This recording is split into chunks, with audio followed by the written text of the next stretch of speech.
अस्सलाम वालेकुम नाज़रीन, मैं हूँ अवैस इजाज़ और आप देख रहे हैं वॉइस ऑफ पब्लिक जंग। तो नाज़रीन हमारे साथ मौजूद हैं जंग के माहिर नवाज़ डॉक्टर जवाद अहमद साहब, माहिर अमराज, मैदा जिगर एंड एंडोस्कोपी। आइए नाज़रीन इनसे बात करते हैं और पूछते हैं कि ये जिगर ट्रांसप्लांट क्या होता है। अस्सलाम वालेकुम सर जी, वालेकुम अस्सलाम। क्या हाल है? सही ठीक हैं? अल्लाह का शुक्र है, बेहतरीन। सही, हमें ये बताइएगा कि ये जिगर ट्रांसप्लांट क्या होता है? जी, अवैस भाई हमारे जिगर के वो मरीज़ जो है जिनका जिगर नकारा हो चुका होता है, सिकुड़ जाता है या किसी वजह से मुकम्मल तौर पे फ़ेल हो जाता है अचानक से, तो उनको जिगर ट्रांसप्लांट की ज़रूरत पड़ती है। बेसिकली ये बेसिकली एक मेजर सर्जरी है जिसमें हम एक सेहतमंद इंसान का जिगर का कुछ मुनासिब हिस्सा निकालते हैं और उस हिस्से को फिर जो मुतासर मरीज़ होता है जिसका जिगर नकारा हो चुका होता है, उसका नकारा हिस्सा निकाल के फिर हम जो है उसकी जगह पे हम ये नया जिगर जो है वो कुछ हिस्सा वो वहाँ पे लगा देते हैं।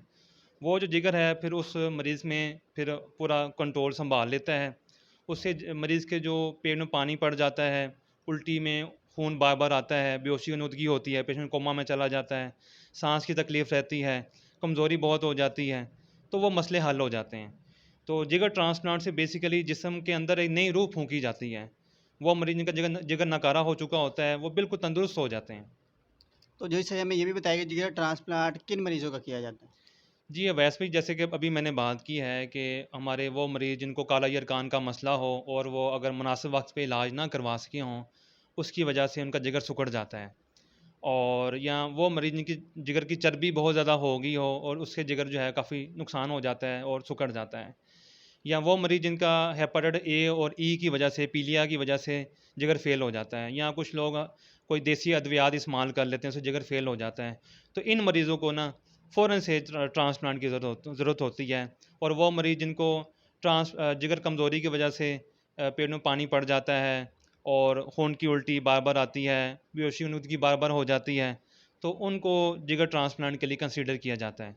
तो इन मरीज़ों में जिगर ट्रांसप्लांट करने के इनके जो मसाइल होते हैं, वो मुकम्मल तौर पे ठीक हो जाते हैं। और सर ये बताइए जो डोनर होता है वो कैसा डोनर होना चाहिए जो जिगर ट्रांसप्लांट के लिए ये काम कर सकता है? जी अवैस भाई जो जिगर ट्रांसप्लांट के हवाले से डोनर जो होता है, वो एक सेहतमंद इंसान जिसकी उम्र जो है वो 20 से लेकर 40 साल के दरमियान होनी चाहिए।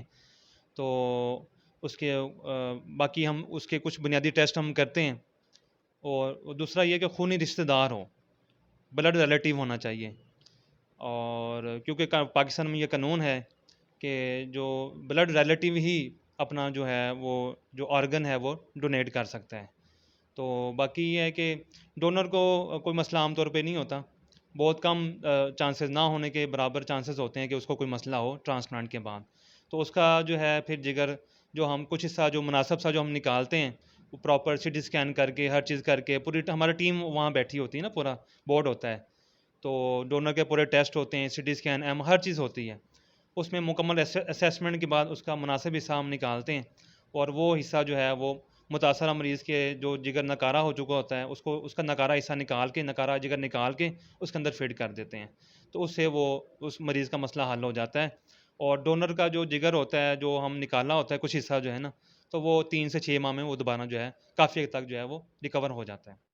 तो सर हमें ये बताइए पाकिस्तान के जो किन-किन सरकारी हॉस्पिटल में जिगर ट्रांसप्लांट किया जाता है? जी, वैसे भी अल्हम्दुलिल्लाह अब पाकिस्तान में सरकारी तौर पे ये जिगर ट्रांसप्लांट की सहूलत मुयस्सर है। हमारे लाहौर में पीकेएलआई जो इदारा है, वो काफ़ी सालों से ये सर्विसेज़ जो है सरंजाम दे रहा है। बिल्कुल मुफ़्त जो है जिगर ट्रांसप्लांट की सर्विस वहाँ पे दी जा रही है। इसके अलावा सिंध में गवर्नमेंट का इदारा है, वहाँ पे जो है ना सारी ये जिगर ट्रांसप्लांट की मुफ़्त फैसिलिटी दी जा रही है। तो जिगर ट्रांसप्लांट के हवाले से, खर्चे के हवाले से लोगों को परेशान होने की ज़रूरत नहीं है। तो मैं लोगों को यही कहता हूँ कि जिनका जिगर सिकुड़ापन हो चुका है, पेट में पानी हो चुका है, खून की उल्टी बार-बार आती है, बेहोशी के दौरे पड़ते हैं, तो उनको जिगर ट्रांसप्लांट के हवाले से मशवरा करना चाहिए। तो हमारे पास जो है ना अंजलना लीवर एंड किडनी सेंटर झांग में हमारे पास जिगर सिकुड़ेपन के मरीज़ों की सारी इलाज मुआवजे की सहूलियत अवेलेबल हैं। उनका पेट का पानी का इलाज मुआवजा, खून की उल्टी का इलाज मुआवजा बज़रिया एंडोस्कोपी और बेहोशी का इलाज मुआवजा सारा हमारे पास अवेलेबल है। यहाँ पे पेशेंट को पहले हम ऑप्टिमाइज़ करते हैं, उसका इलाज मुआवजा करते हैं, पूरा हमारा उनको फैमिली को काउंसल करते हैं, डोनर के हवाले से पूरा काउंसल करते हैं। तो पूरा उनका इलाज मुआवजा करते हैं और फिर उनको फिर लाहौर में या बाकी इदारों में फिर जो है उनको एडजस्ट भी करवाया जाता है। तो फिर ये है कि ट्रांसप्लांट के बाद उनको इधर ही जंग में ही अपने शहर में ही, ये जंग के बासियों के लिए बड़ी सहूलत है।